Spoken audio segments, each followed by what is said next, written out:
So now we're going to take a look at some sequences that are related by multiplication and division.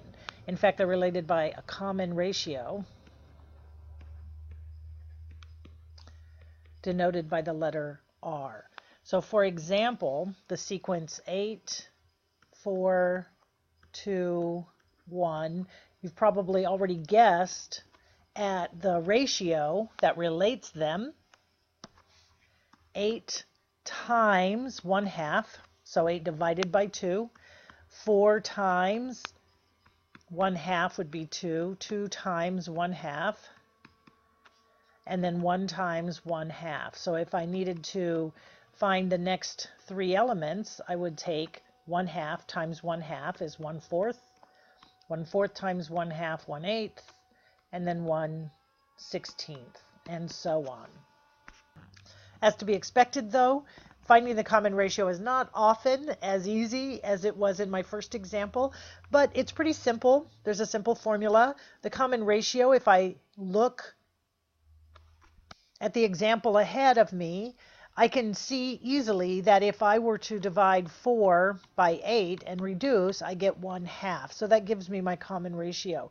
So the formula then would be any a sub n divided by the previous term, a sub n minus 1. If that holds true across the entire length of the sequence, then you know that your sequence is geometric and you know the common ratio. Let's do an example.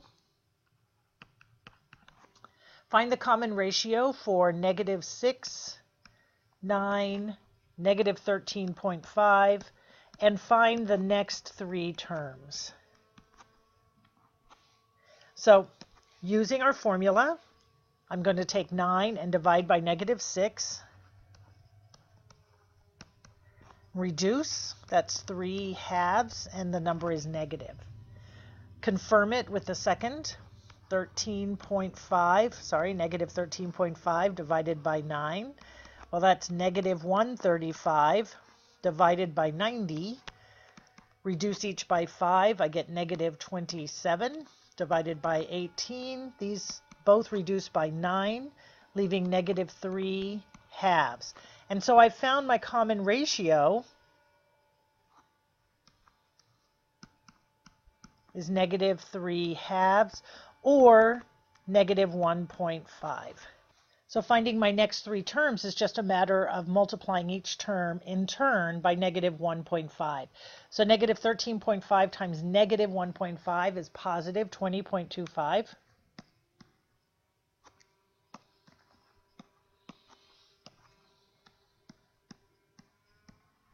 Multiplying positive 20.25 times -1.5 is -30.375. And lastly, doing the same process, 45.5625. And so on and so on. So let's do another slightly trickier example. We want to find the common ratio for 243n minus 729. That's one number. We're looking at a binomial here. Minus 81n plus 243. 27n minus 81. So just because this is a more complicated form doesn't really mean, and we're going to find the next term, doesn't really mean that it's more difficult to do because we have a simple formula to work with.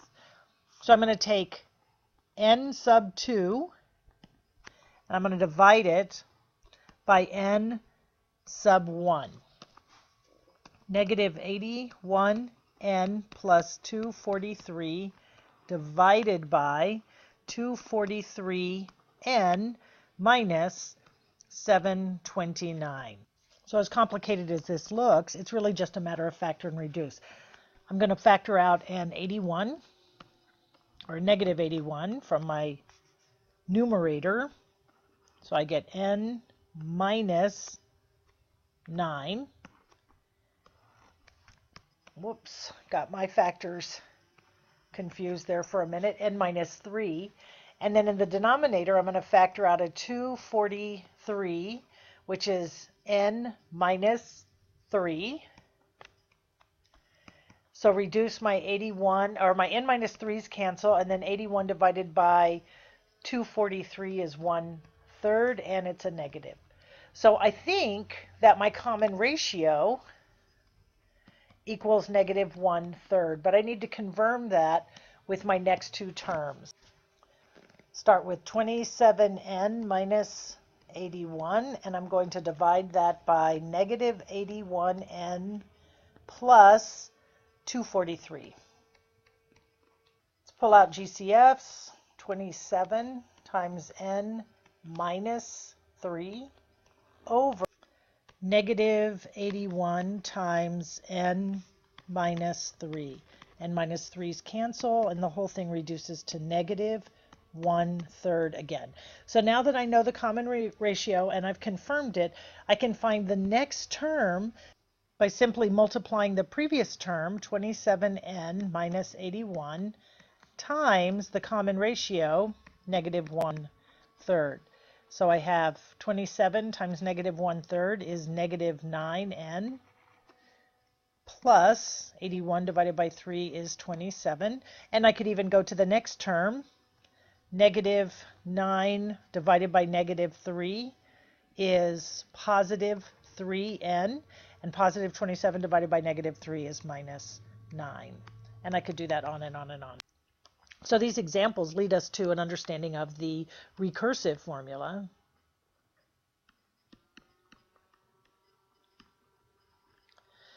For geometric sequences. The nth term for recursive formula, and remember the recursive formula is the formula that gives us the very next term based on the previous term. Any nth term is whatever the previous term was times r, whatever the common ratio. And we did that here, where this term, if we call this the a sub n term, we took the a sub n minus 1 and multiplied it by the common ratio to get this term. And we would do the same thing each in turn to give us the next term. And the explicit formula, which is, I don't know why I keep wanting to put an E on explicit. Maybe that's why I'm a math teacher and not an English teacher. The explicit formula can also be seen in the work we did earlier. If I want to go to the final term or way out here to some previous term or some future term that I haven't yet reached, I can see that what I did in example 2 was I took the first term, a sub 1, I multiplied it times r, and then I multiplied that result times r, and then I multiplied that result times r, and I kept going until I got to the last term, just multiplying each term, each next term by r. So the explicit formula then would be to take the first term and multiply it times r raised to the, right, 1/3 times 1/3, that's once, times 1/3, that's twice, times 1/3, that's 3 times, raise r to the n minus 1.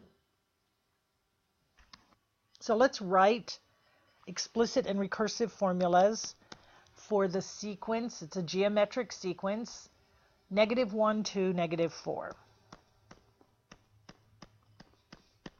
And on and on and on. Well, the first thing we're clearly going to need r. So 2 divided by -1 is -2. And confirm it, -4 divided by 2 is -2. So I know that r is -2. Now it's just a matter of pluggy-chuggy. A sub n equals n minus 1, or a sub n minus 1 times r, which equals a sub n minus 1 times -2, and I think it could be written better as -2 times a sub n minus 1. So this is the recursive formula. requiring that I know the previous term. So this is the formula that takes me from one to the next, to the next, to the next. Let's look at the explicit formula. A sub n equals, well, a sub 1 we know is negative 1 times r to the n minus 1. Let's plug in our r value, negative 1 times negative 2 to the n minus 1. And so a sub n is negative 2 to the n minus 1. And you want to resist distributing this negative into the 2 to make the whole thing positive, because that's not what happens. If you notice, the actual sequence vacillates between being negative, then positive, then negative, then the next term would be positive, then the next term would be negative, and then positive, and then negative. And if I distribute that through and write 2 to the n minus 1, not only would it be algebraically incorrect because I've raised negative 2 to a power, so I can't distribute that in, but it also would take away the negative terms. So be careful about doing that. This, by the way, is our explicit formula. And this is the one that takes us from a sub 1 all the way to whichever term we want to go to. So let's play around with this just a little bit. Do another example.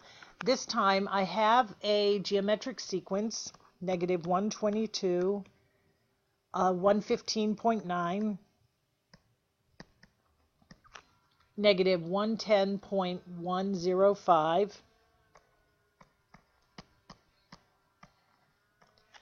and what I want to find is the 11th term.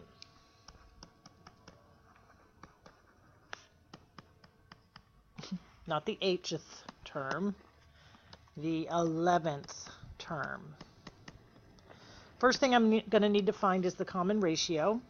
So I have 115.9 divided by negative 122 using a calculator. 115.9 divided by 122.95, and it's a negative 0.95. And if I confirm it with the second, then I would discover that in fact it is negative 0.95. So since I want to jump from the first term to the 11th term, I'm going to use the explicit formula. And so I have a sub 11 equals the first term, negative 122, times the common ratio, negative 0.95, raised to the n minus 1 to the 10th power. Put that into my calculator. Well, I have 0.95 raised to the 10th power equals 0.5987.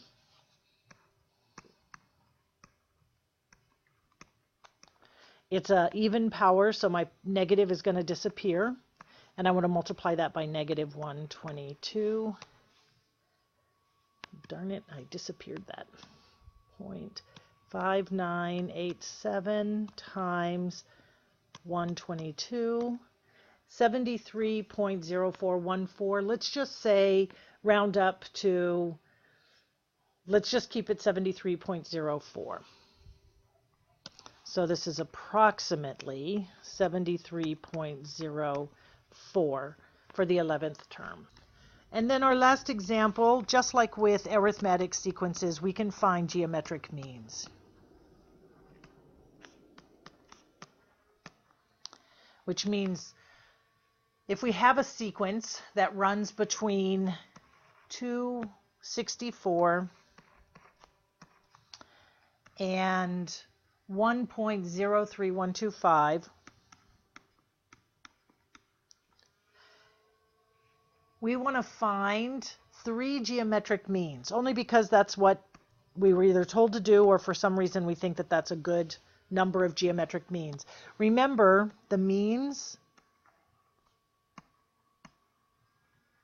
are the terms in the sequence between the first and the last, and we determine how many those are. And so in this case, we're looking for 3. If we were looking for 5, we would do the same process. We would just be looking for 5 instead of 3. So let's find those 3.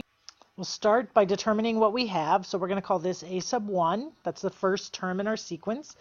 A sub n.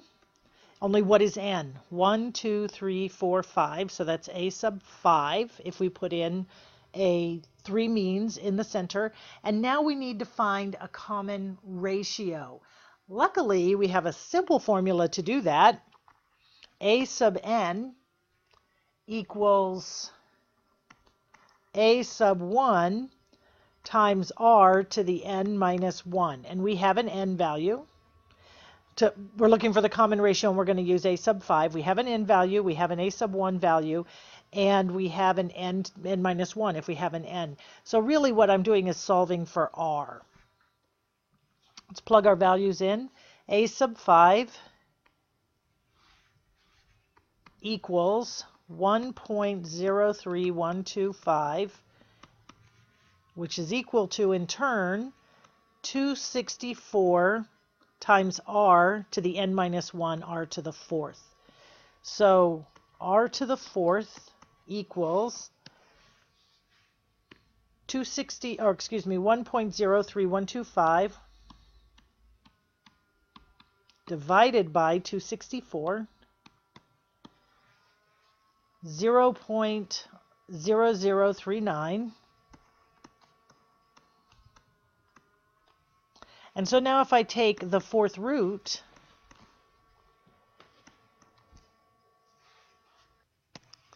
so that would be 0.0039 and the 4th root, let's call it approximately 25.25.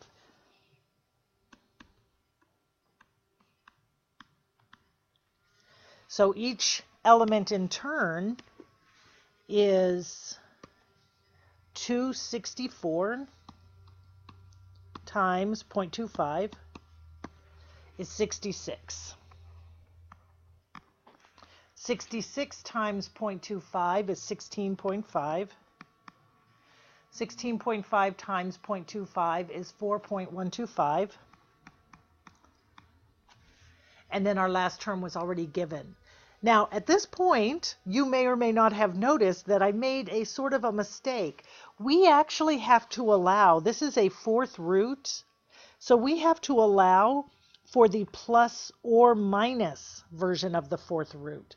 So my sequence could either be 264, could be the one I've written, or it could be 264 times negative 0.25, which would make this a negative 66, times negative 0.25, which would make this positive, staying the same, and then times negative 0.25 would give me a negative 4.125. And so allowing for both, I have 2 possibilities for the geometric means in this situation.